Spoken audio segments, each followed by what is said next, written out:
ప్రభునందు ప్రియమైన శ్రోతలకు వందనములు. ఈ పోడ్కాస్ట్ కార్యక్రమం నాకు స్వాగతం.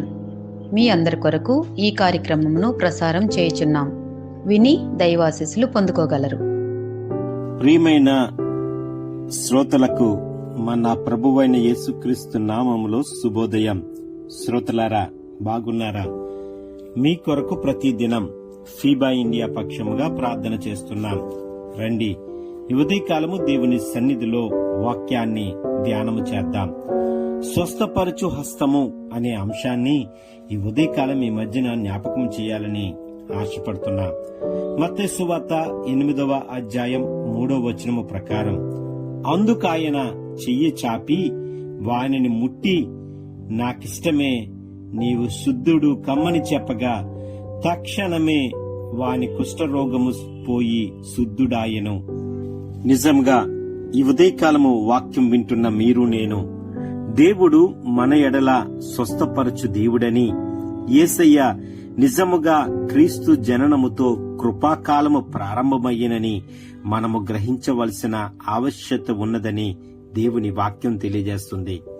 ప్రియమైన శ్రోతలారా, మోషే ద్వారా అనుగ్రహింపబడిన ధర్మశాస్త్ర నియమ నిబంధనల ప్రకారము కుష్ఠరోగి నేను అపవిత్రుడను అని కేకలు వేయవలెను, పాలెము వెలుపలనే ఉండవలెను. అయితే పాపులను రక్షించుటకు, రోగులను స్వస్థపరచుటకు వచ్చిన యేసుక్రీస్తు తాను మొక్కి కుష్ఠరోగి ఎడల దయ చూపెను. నిజంగా ఆ కుష్ఠరోగం గల వ్యక్తి వచ్చి దేవుని ఎదుట మొక్కిన రీతిని మనం జ్ఞాపకం చేసుకుంటే ఎంతో ఆశ్చర్యం.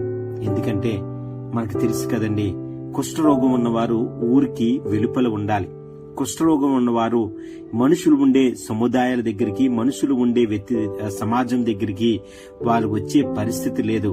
వారిని ఎక్కడో దూరంగా పెట్టి ఎంతో నీచంగా చూసే పరిస్థితులు ఉంటాయి. నిజమే, ఈ లోకంలో జీవిస్తున్న మీరు నేను ఇటువంటి పరిస్థితులు చూసిన అనుభవాలు చాలా మందికి ఉండుంటాయి. అయితే యేసు ప్రభు వారు రోగులను స్వస్థపరచుటకు వచ్చిన యేసుక్రీస్తు తాను మొక్కిన కుష్ఠరోగి ఎడల దయ చూపెను. నీకిష్టమైతే నన్ను శుద్ధినిగా చేయగలవని అనిన కుష్ఠరోగి మనసులో సందేహము చోటు చేసుకుని ఉండెను. ఎందుకంటే నన్ను శుద్ధినిగా చేయుటకు ఆయనకిష్టముందో లేదో, ఆయన నా దగ్గరకు వస్తాడో రాడో, ఆయన నన్ను ముట్టుకుంటాడో లేదో, ఆయన నా మాట వింటాడో లేదో అనే అనుమానంతో అతడు వచ్చెను. అందువలన నాకిష్టమే, నీవు శుద్ధుడు కమ్మని అని చెప్పుచు ఆయన చెయ్యి చాపి కుష్ఠరోగిని ముట్టగా అతడు బాగుపడెను. మత్తయి సువార్త 8:1-4 వచన భాగాల్లో ఈ విషయమంతా తెలియజేయబడి ఉన్నది. నిజమే, ప్రియమైన శ్రోతలారా, ఈ లోకంలో దేవుని కృపలో జీవిస్తున్న నేను నమ్మిన వారి ఎడల ఆయన సూచన క్రియలు కనబడుచుండెను. ఏమనగా, నా నామమున దెయ్యమును వెళ్ళగొట్టుదురు, రోగుల మీద చేతులుంచినప్పుడు వారు స్వస్థత నొందుదురు అని వారితో చెప్పెను. మార్కు సువార్త 16, 17, 18 వచనాల ప్రకారం ఆరోహణము కాక మునుపు తన శిష్యులకు అధికారం ఇచ్చిన క్రీస్తు మాటలివి.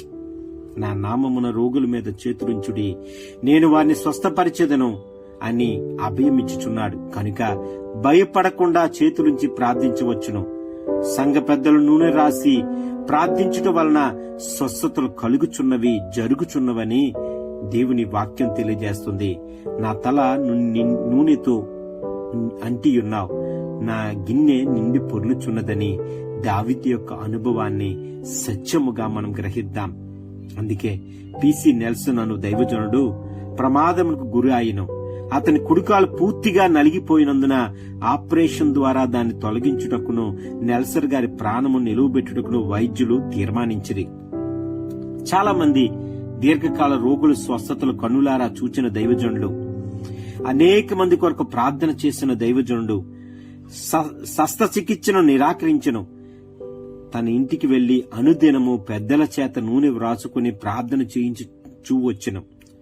వారము రోజుల్లోనే అతనికి స్వస్థత కలిగెను. కాలు తీయబడలేదు. దుష్టుడి నుంచి, దుస్థితి నుంచి అతను జయించెను. ప్రభు చేతులు మన కొరకు గాయపరచబడినను, ఆయన పొందిన గాయముల చేత మనకు స్వస్థత కలుగుచున్నదని, కనుక స్వస్థత తాకిడి కొరకు నిరీక్షించటం మంచిదని దేవుని వాక్యం తెలియజేస్తుంది. నిజమే, దేవుడిచ్చిన మెడిసిన్ తీసుకోవడం, దేవుడిచ్చిన హాస్పిటల్స్ కి వెళ్లి మనం చెక్ చేయించుకోవడం, దేవుడిచ్చిన హాస్పిటల్లో డాక్టర్స్ కి ఇచ్చిన జ్ఞానమును బట్టి మనము స్వస్థత పొందడం మంచిదే.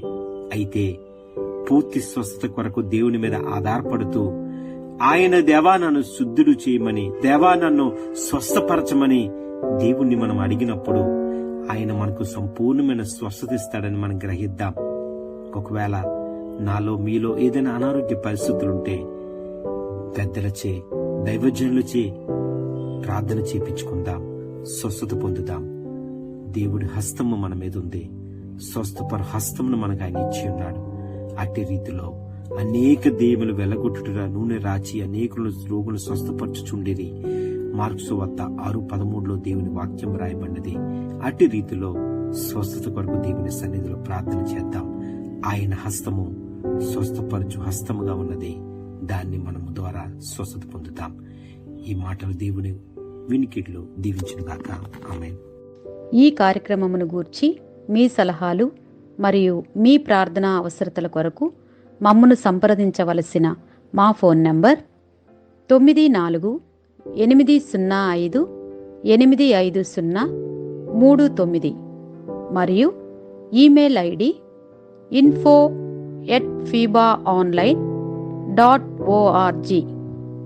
మా ఫోన్ నంబర్ మరొకసారి 9480585039. Email ID info@fibaonline.org.